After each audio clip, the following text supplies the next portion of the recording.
While we're giving people a few minutes to come in, why don't we give everyone an opportunity to introduce themselves? What do you think? All right. And so I will start with Mary, if that's okay. She's one of the first ones here. Hi, everyone. I'm Mary Mayhew. I'm the city manager for the city of Houston. I took Raul's place when he left Houston and went to the county. Happy to have you. Felicia. Hello, I'm Felicia Lopez. I'm the events coordinator at the Modesto Chamber of Commerce. Irene. Hello, everyone. My name is Irene Espinoza. I'm a family service specialist here with workforce development with Stanislaus County. Happy to have you. Andres. Andres Mendez, Director of Marketing for Visit Modesto. Thank you. Amy. Oh, you're just popping in. Somebody moved and you took over their spot, Amy. Can you just tell us real quick, please? Introduce yourself. Oh, sorry about that. You cut out for a second. I'm Amy Collier-Carroll. I work in the Stanislaus County Chief Executive Office doing legislative affairs and communications.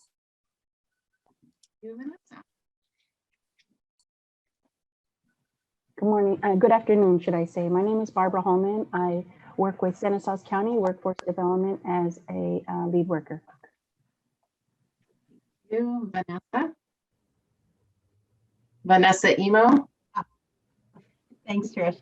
It's Vanessa Emo. I'm the Director of Sales and Marketing for the DoubleTree by Hilton Modesto. Thank you, and Joanne. Hi, I'm Joanne Ramus. I am the Donor Relations Director for the Salvation Army. Thank you. And the person who just came on, I'm not sure what your full name is there. It says Lord P.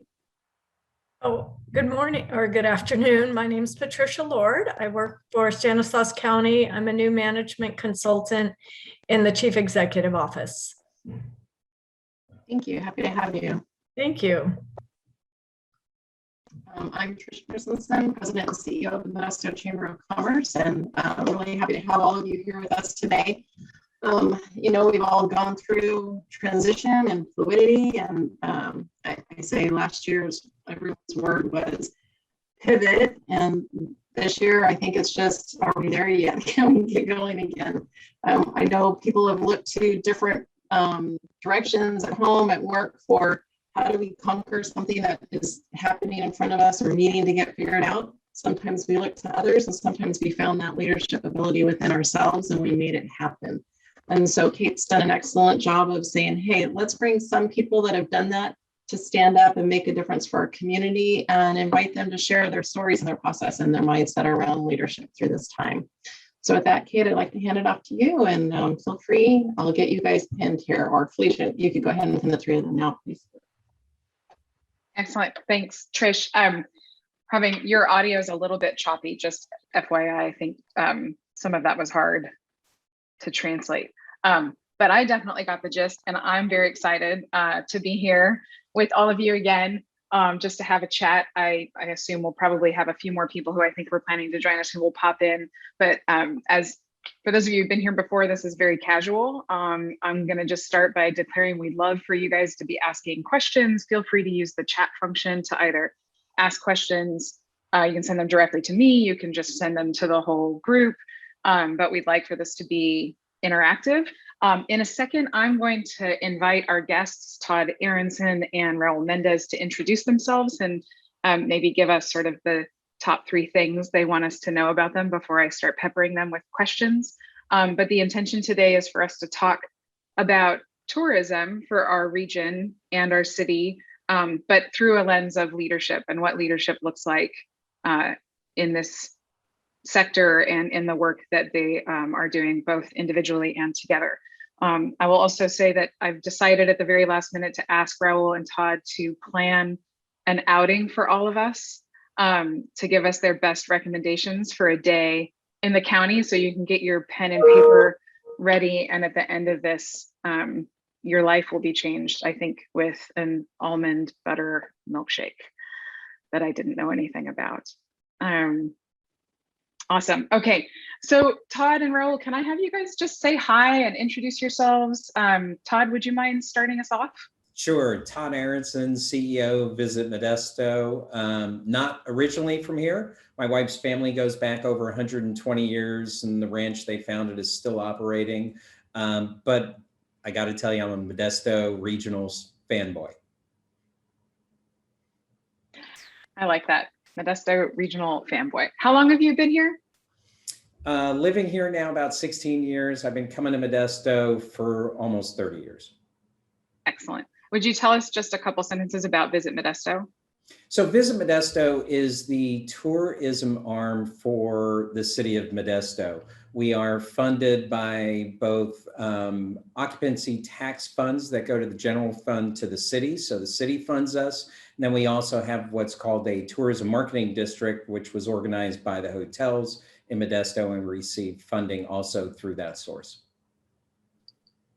Awesome. Thank you so much. Raul, would you tell us a little bit about yourself and your role?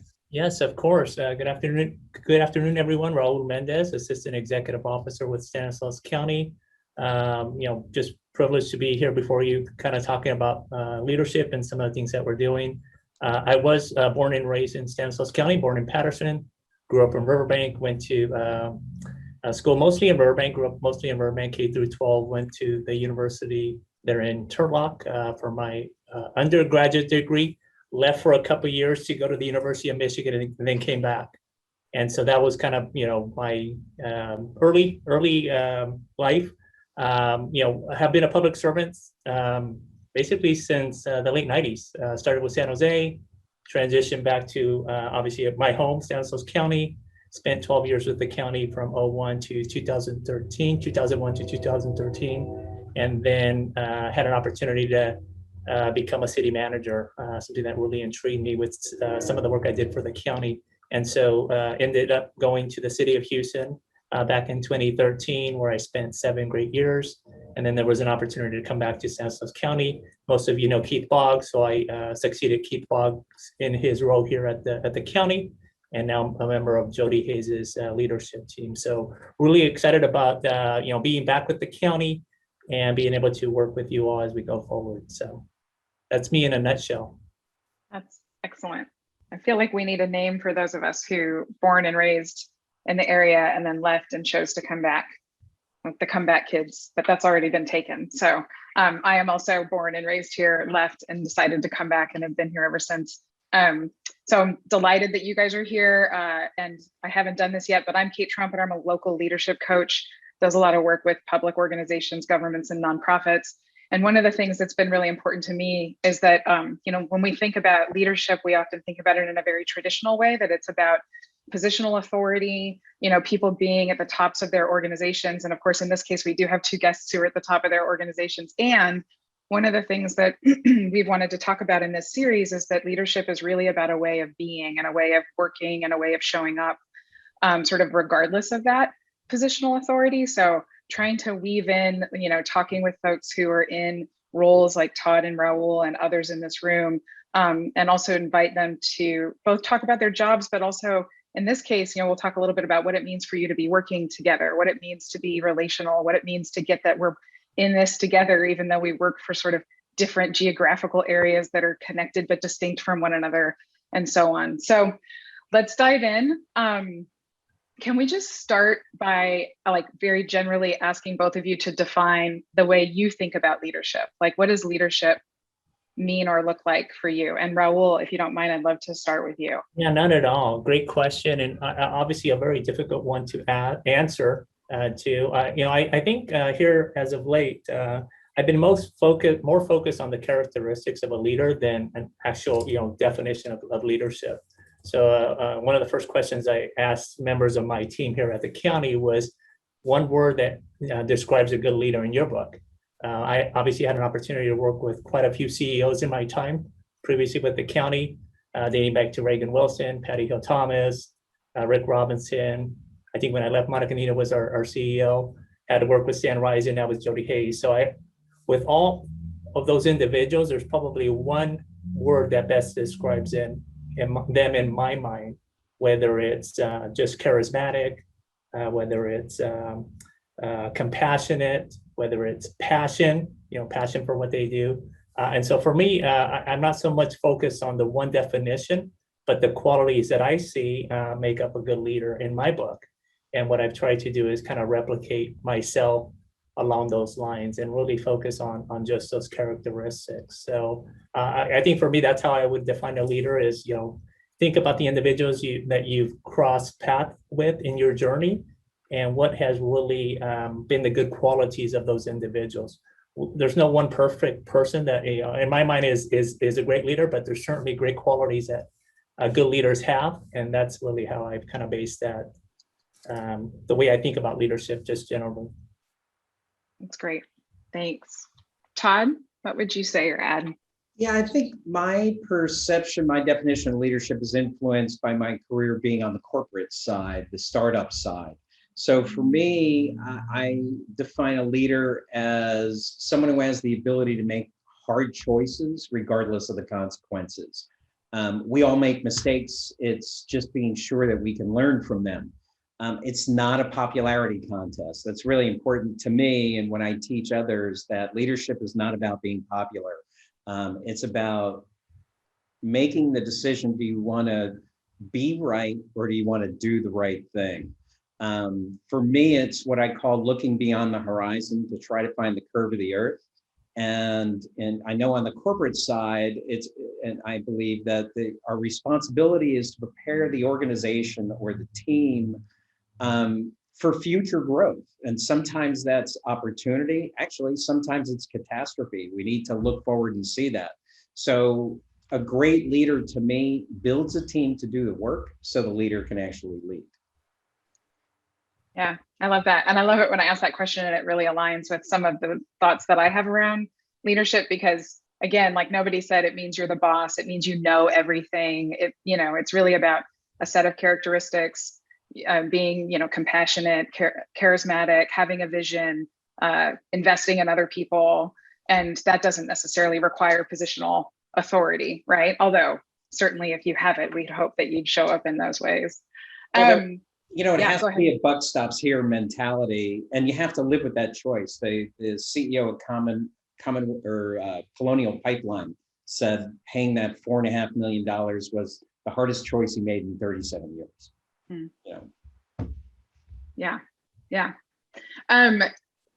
So a question about you, which do you feel is more true, that you were born a natural leader or that you learned to be a leader? I'll let Todd go first on this one. Yeah, so I believe I learned to lead. The natural part is, to me, has been the rising to the occasion when the opportunity presents itself. So it's that those natural things are the kid who sticks up for the other kid getting picked on by a bully on the playground. That's natural leadership. Or telling the big guy to leave the girl alone at the school dance, regardless of the consequences. Those are all natural. It's helping the rancher next door because the frost is coming and they haven't gotten their crop in, or whatever it may be.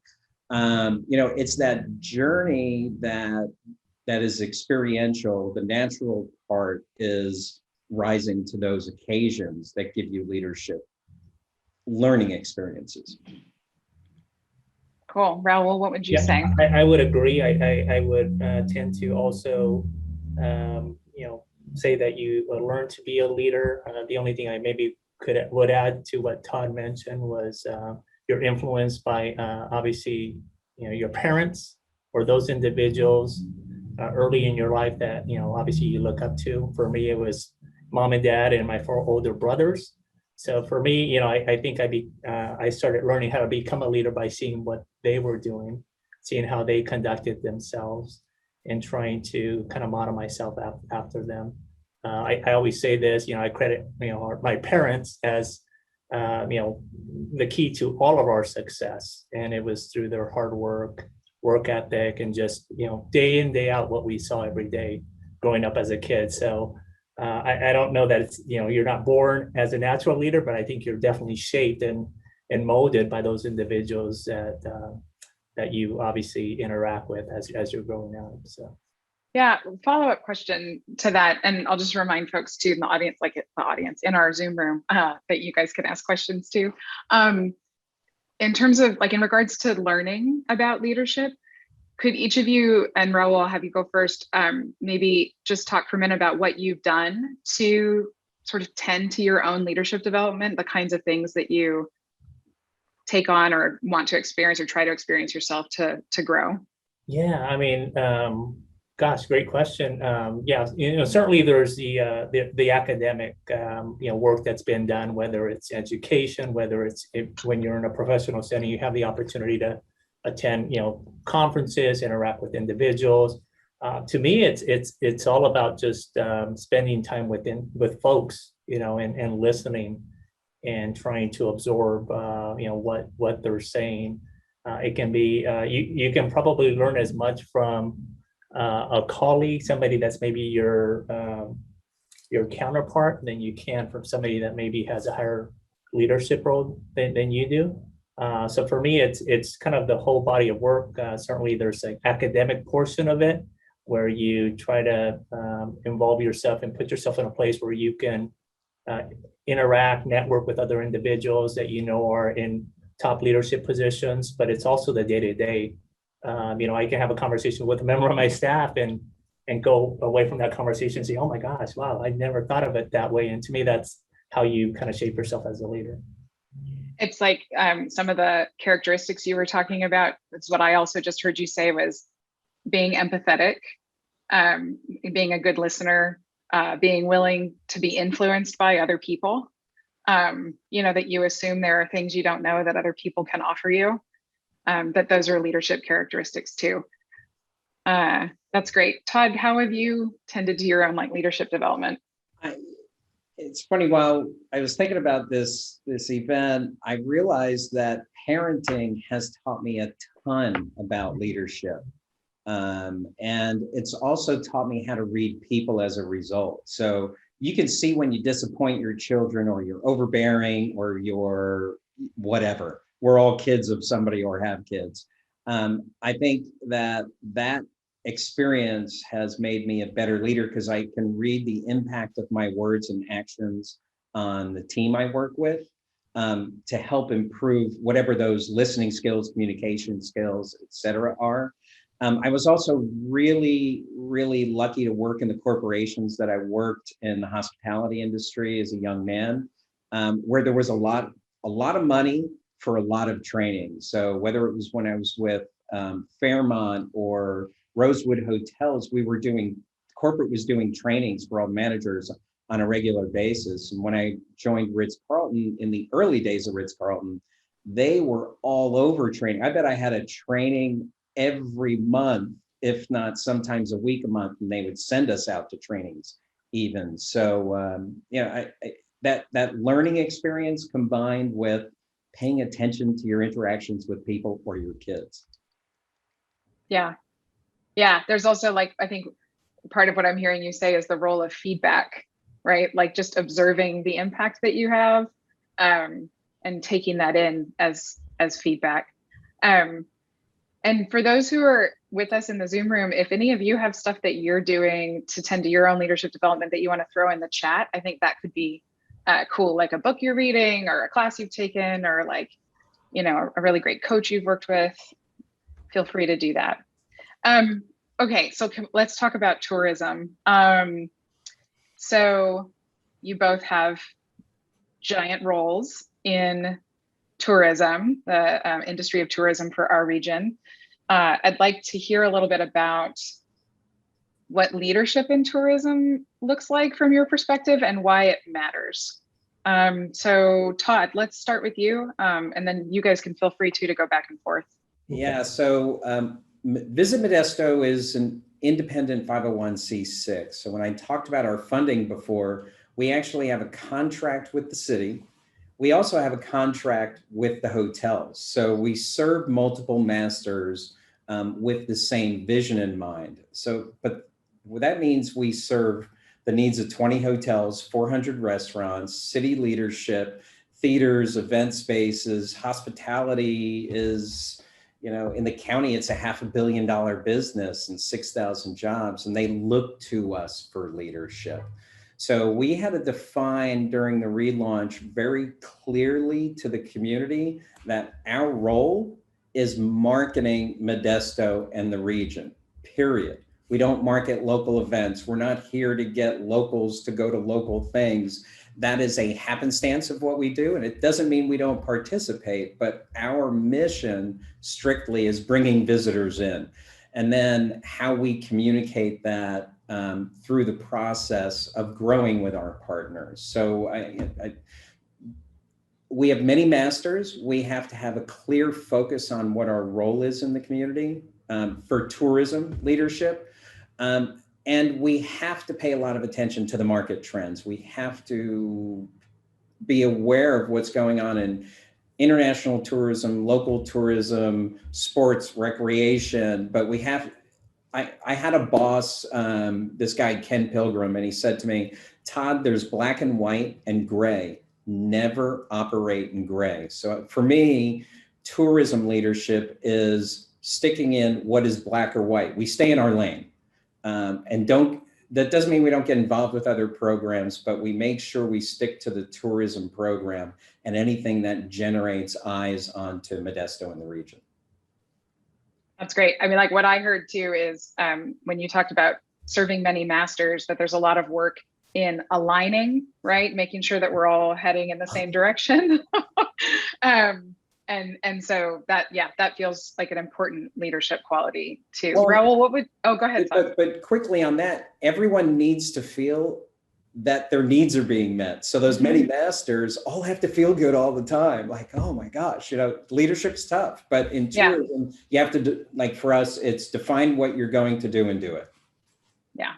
Raul, what would you say or add? Yeah, so from our perspective, from the Stanislaus County perspective, we're uniquely positioned where we don't really have any boundaries outside of Stanislaus County, right?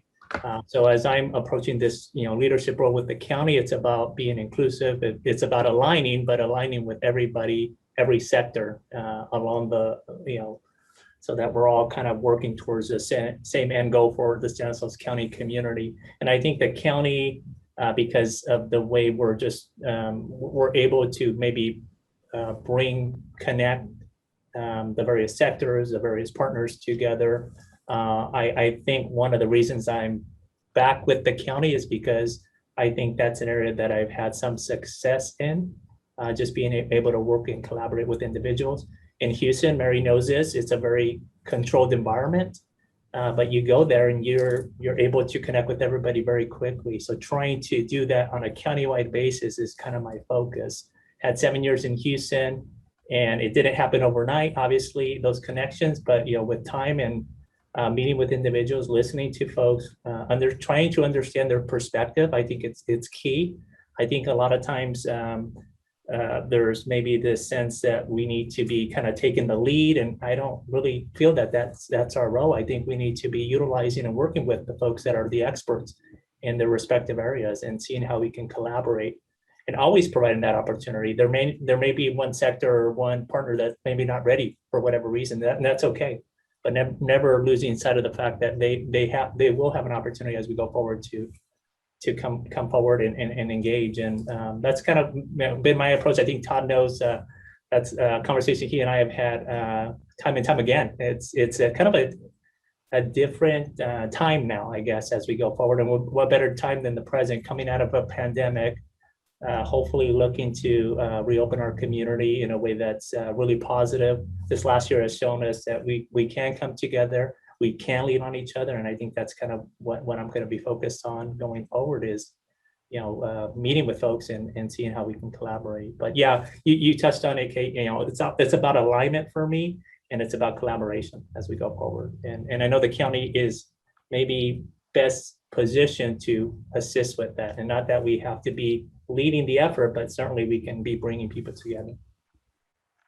I just think that it's so, like you're touching on all the things that feel most important to me. Like Raul, I heard you talking about the importance of being relational, like that you're meeting people where they are, and that, as you said, some people might expect that as the county, you're just going to come in and tell people what to do, or that you have the answers, but instead you're you're sort of like adapting and just, yeah, meeting folks where they are in service to this shared outcome that you're hoping for. And then, you know, Todd, when you talked about how, you know, big it is, what a big lift it is to try to align all these different people.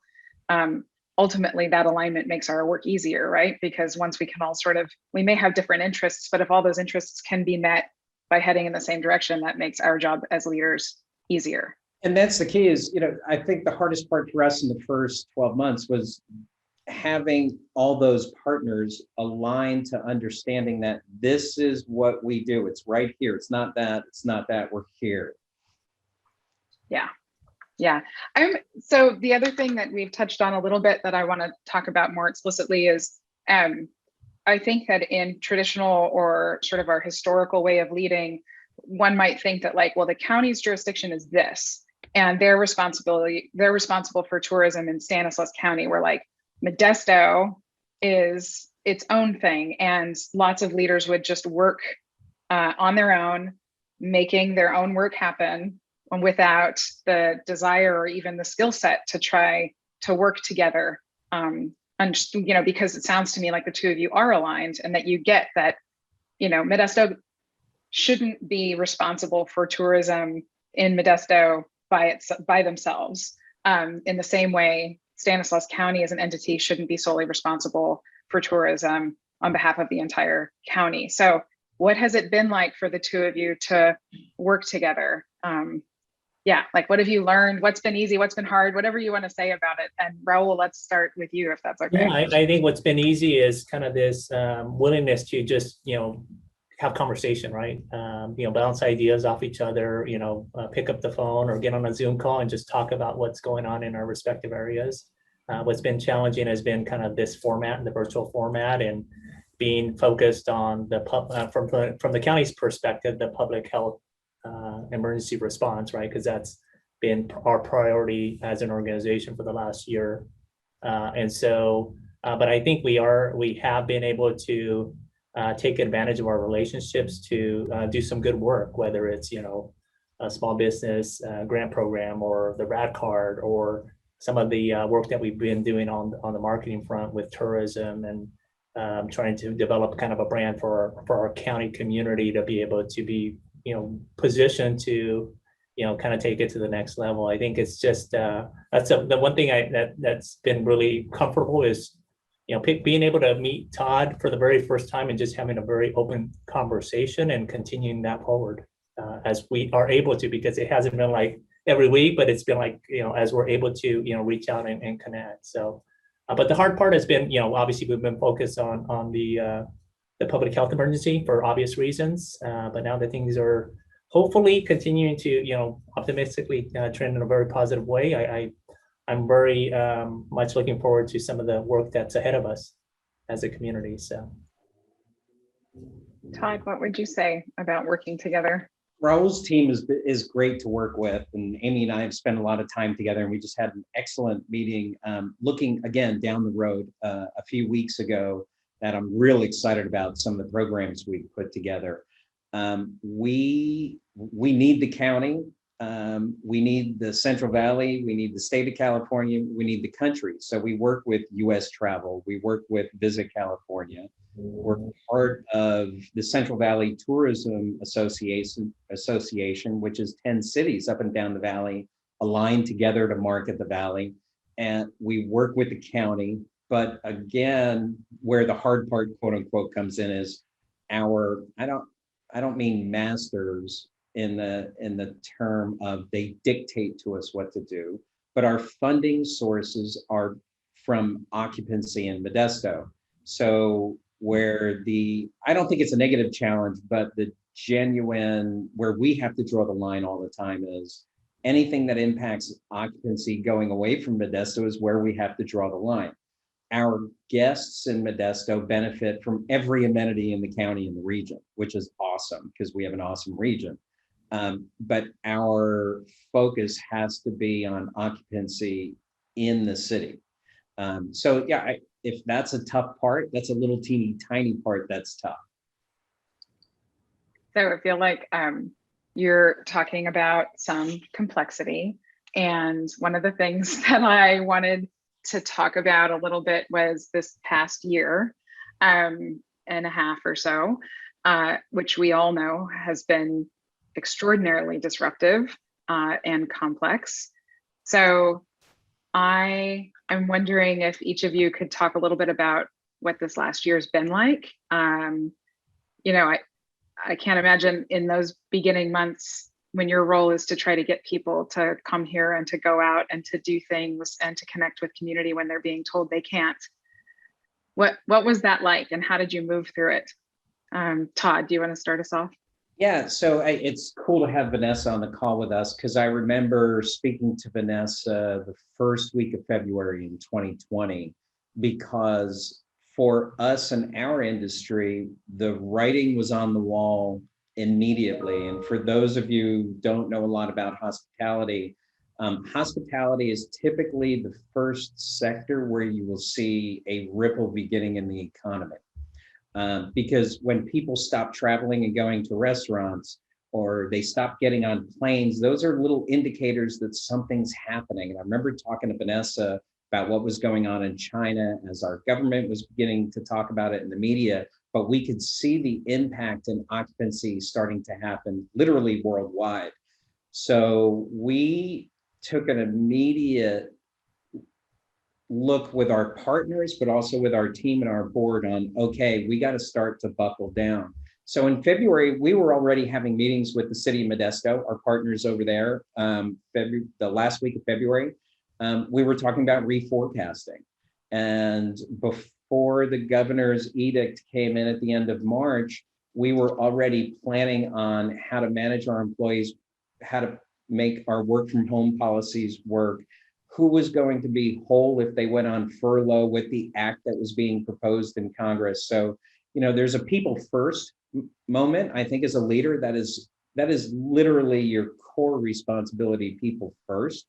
So we had to make sure our people were going to be whole. Then we had to look at, while looking at our business and our partners in our business, and then really making a determination on how we were going to navigate this. So having a leadership in our industry in the community, how we're going to communicate, how often we're going to communicate, what type of communications, and then how we can get in front of each opportunity to help our business revive or revitalize along the way.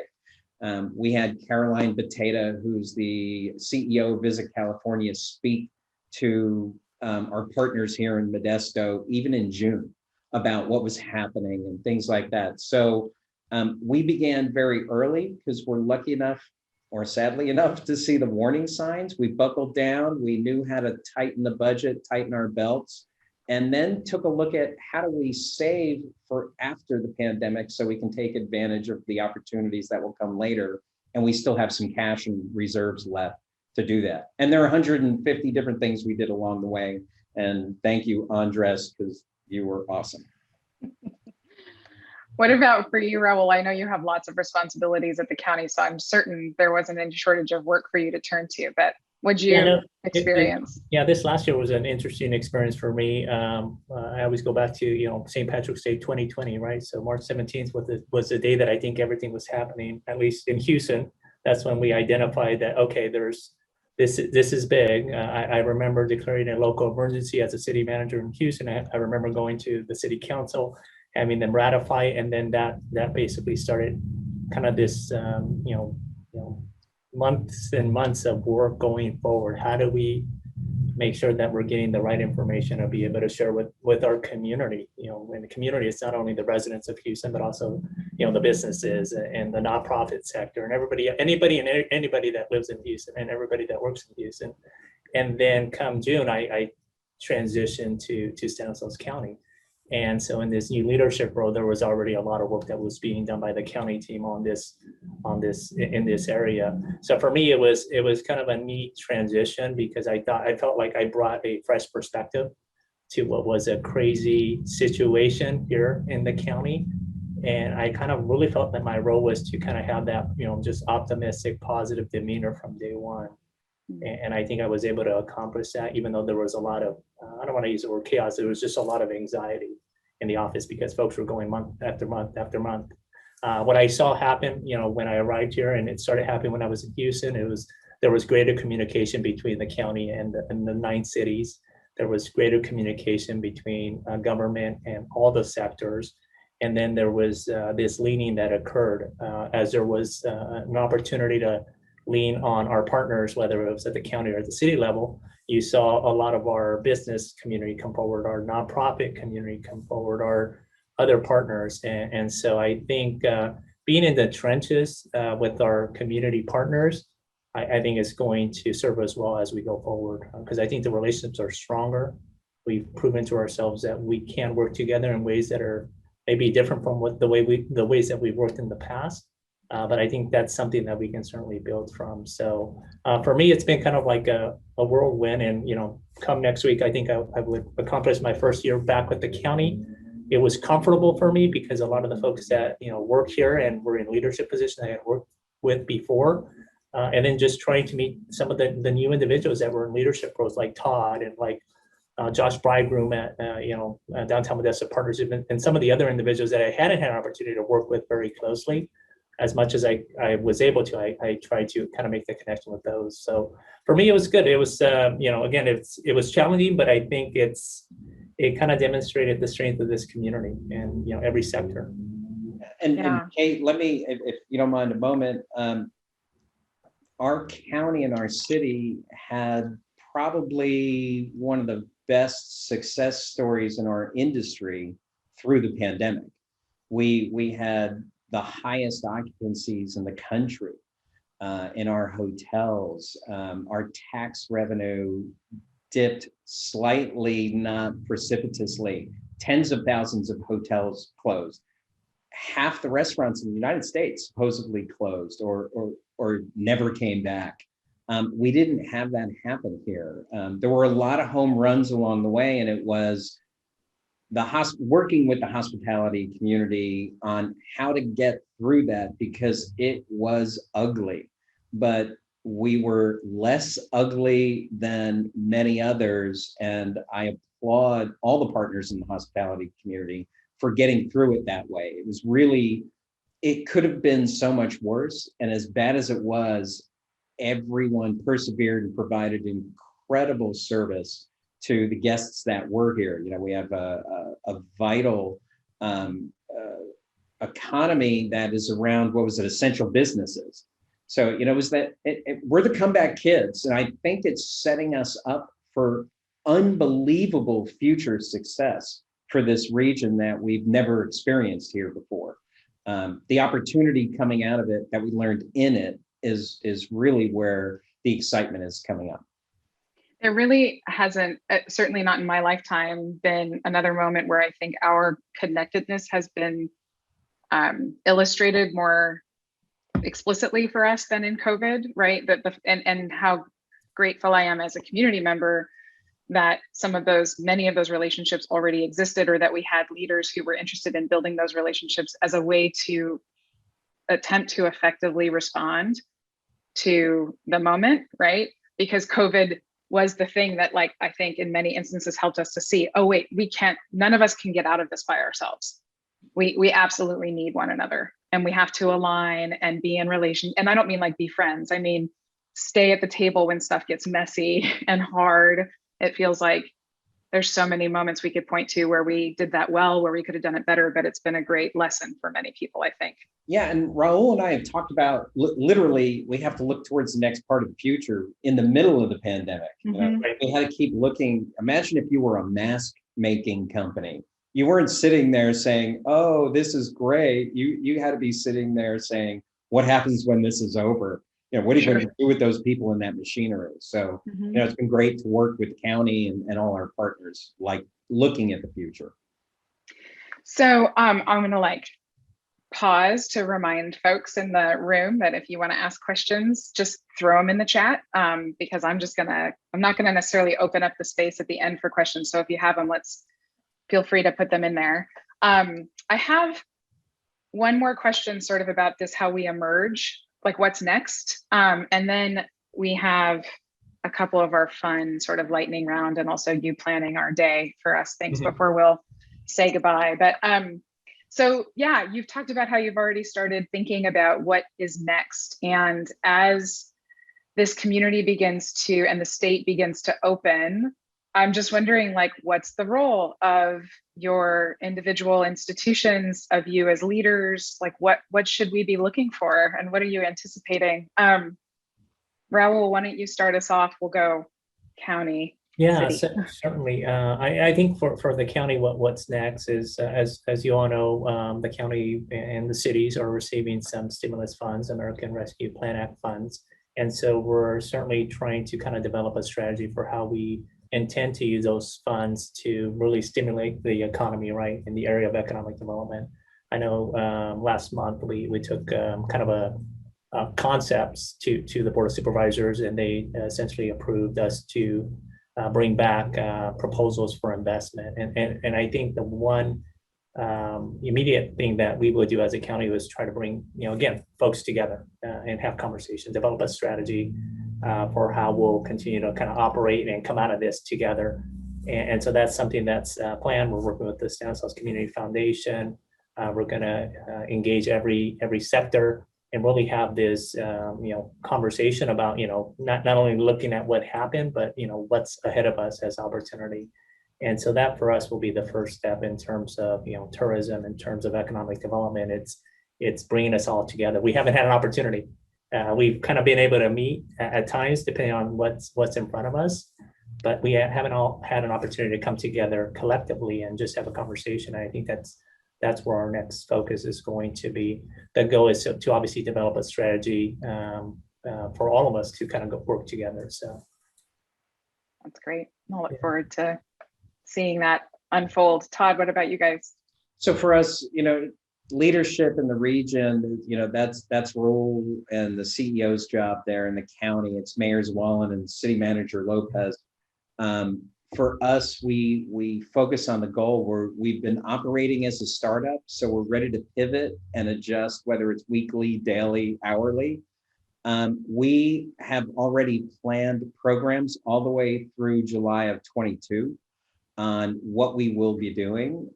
We put enough cash reserves aside so that we will actually operate from a budget standpoint at a deficit, but financially we'll still be quite solvent over the next calendar year, so that we can launch a myriad of initiatives that really generate eyes on, why do I stay in Modesto? What's going to make me come to Modesto?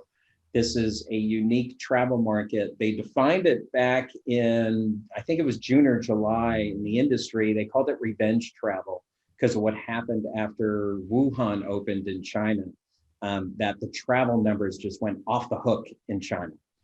So it became this concept of revenge travel, and we've been discussing it internally for months. What happens when revenge travel starts domestically? So we're really capitalizing and building plans around that action from all of us out there who are like, okay, I'm out, let's go. And where are we going? Yep. Yeah, that's excellent. We have a question in the chat, wondering if there are conversations happening around how homelessness might be challenging tourism for our community. I wonder if either of you feel like, or both, you'd like to respond to that. I'm going to be dead honest, and I am very concerned about how that voice comes out about homelessness in our community. If you've been reading lately, or others have been reading lately, Santa Monica, Los Angeles, Venice Beach, Beverly Hills, San Diego, San Francisco, Sacramento, their problems with homelessness are so much greater than what we experience here, that it doesn't make it right what's happening here, but it makes it not the problem we believe it is. Perception, I heard a quote last week, it's like, what's important is only what's in front of you right now. Well, if you were in Sacramento, it'd be a heck of a lot more important than it is here. So our county and our city are working really hard on the homelessness problem and have kicked butt locally compared to what's going on around the state of California. Doesn't mean it's not an issue, and it doesn't mean it's not something visually that may quote unquote disturb you, but our community leadership is doing great work in this area. And I think that we should back off and say, attaboy, keep doing what you're doing, Raul and Joe Lopez. Thank you. No, Raul, Sorry, yeah, you hit a hot button with me. Thank you, Todd, for that. And I always ask the question, and my staff has asked me, has heard me ask this question: what's changed in 7 years that I was gone? Right, I was here back in 2013. I'm back in 2020. What's changed? I think this very topic, the level of investment that the county and the cities have had on the issue of homelessness, not something that we had ever seen before. So I applaud our CEO, Jody Hayes, and Joe Lopez, is obviously counterpart with the city of Modesto, and some of the other managers around the county. This seems to be an area of focus. And I think Todd is correct. I don't believe the level of the issue is as great as maybe other communities in the state or around the country, but certainly it's important enough for us to have kind of this concerted effort to try and bring up strategies and solutions to some of the things that we are seeing here locally. And I'm encouraged by that. I started my career back in the late 90s in San Jose, the city of San Jose. One of my first departments that I supported and was a part of was the Department of Housing. Got a lot of experience on the issue of homelessness in a large city, and then coming to Stanislaus County and just seeing the difference. You can't compare, right? But still, it is an element that's out there in our community. Our community is only as strong as we can make it. And if it's something that needs to be addressed and we need to come up with some creative solutions, I think it definitely is worthy of our investment. I think there is some unity in the way we're trying to approach that. And that's great to see. I participate in a call with Joe and Jody every other week, and it's on the issue of homelessness. What are we doing? All the different efforts that are afoot, and just making sure that we're coordinated in our approach. And I think we've made some good progress there. Obviously, there's no solution yet, but we're working towards making things a little bit better. Excellent. I agree. Still time to put questions in the chat if anyone has them, but I'm also going to move us on to a couple quick questions, like quick meaning your answers have to be that big or that long. Todd, who's the leader that you admire most? Tip O'Neill. He was the Democratic Mitch McConnell who made what Republicans believe made Ronald Reagan in the 80s great. All right, Raul. Easy one for me, my father. I mean, I had the privilege of riding in his pickup truck when he did his work as a foreman on the west side of Stanislaus County, and just the way he treated people is the way I've kind of tried to model myself as just a person, right? So for me, it's Miguel Mendez, my father. Thank you. I love it. Raul, are you reading anything right now? And if so, what? I don't know that I'm reading anything specifically like a book or a particular journal. It's just trying to stay on top of all the information that's out there. I guess, what do I read? I read the local papers. I read, the news, what's happening in various communities. Coming back to San Luis County, although I was, obviously a city manager, I'm a nerd when it comes to that. People will see me, watching meetings, board meetings, city council meetings, and just trying to stay on top of what's happening collectively in our county. And so I probably read more staff reports than the normal person. And I actually enjoy that. I'll jump on, Mary's agenda, see what's happening in Houston. I'll be watching Turlock, and there'll be a conversation that'll kind of lead me to a staff report. And that's, I guess, what I'm reading. Just well, we're glad that you enjoy reading staff reports. Yeah. Todd, what are you reading?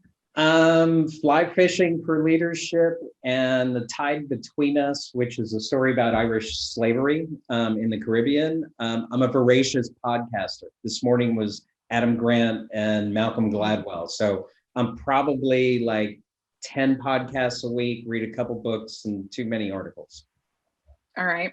I also will stand behind the Adam Grant stuff. I just finished his new book, Think Again. So They highly talk about recommend on it. this podcast. Yeah, Malcolm was it's- interviewing him about that book. It's amazing. So Think Again, Adam Grant, great podcast too. So check it out. Favorite place to eat in Modesto, Todd? Home. Oh, that's nice. Well, Do you cook or does Sarah cook? I learned to cook as a young kid. I started in the restaurant business and worked in 4-star New York Times restaurants. I love to cook. My kids cook. My wife's an incredible cook. So home is my favorite place. Got it. Raul, your favorite place? In That's a good answer, but my mom lives in Riverbanks. Dang it. Yeah, it doesn't count. No, I don't know that I have a favorite place. I can share that this last year I've been spending a lot of time in downtown Modesto, just visiting all the restaurants. And I think it's the city manager and me. You never go to the same place like week after week. You try to explore. When I was in Houston, that's what we try to do. We spread the love, right? So a lot of great places to eat here in downtown Modesto. I don't know that I can pick just one, but certainly places like Commonwealth and the Barking Dog and what's that? The Food Fix. I mean, I probably have spent a lot of time there just enjoying their food. So yeah, there's no shortage of good food. Yeah. A couple other questions, and then I'm gonna have you plan our day. What job other than the one that you have would you attempt? Would you actually enjoy attempting? Raul, you go first. So great question, and thank you for kind of giving us a heads up on that. Yeah. I think it would probably be, for me, it would probably be something in education. When I was getting my graduate degree in Michigan, that was kind of my area of focus, my concentration. So if I, wasn't working for a county or a city government, it would probably be something in education, probably at a district office, still probably administrative level, but maybe a district office, Department of Education. You don't want to be a junior high school teacher? Not a teacher. Yeah, that's and I see through my wife some of the things that some of the qualities you have to be a really effective teacher, and I don't know that I necessarily have those qualities, and I have a lot of respect for teachers. For me, it would be more kind of at the administrative level. I had an opportunity to spend some time with the Assembly on Education very young in my career, and I think that kind of left a good impression. So it would probably be something in education. So I'm going to stay with you for a second, Raul. Then what is the job you would never want to do? Yeah, so that's besides being a teacher. Yeah, that's an easy one as well. Some of you may not know I have a computer information systems degree from the University at Stanislaus, right? So I think it was my junior year, spending too much time in the laboratory. That's when I pivoted and went into the public sector path.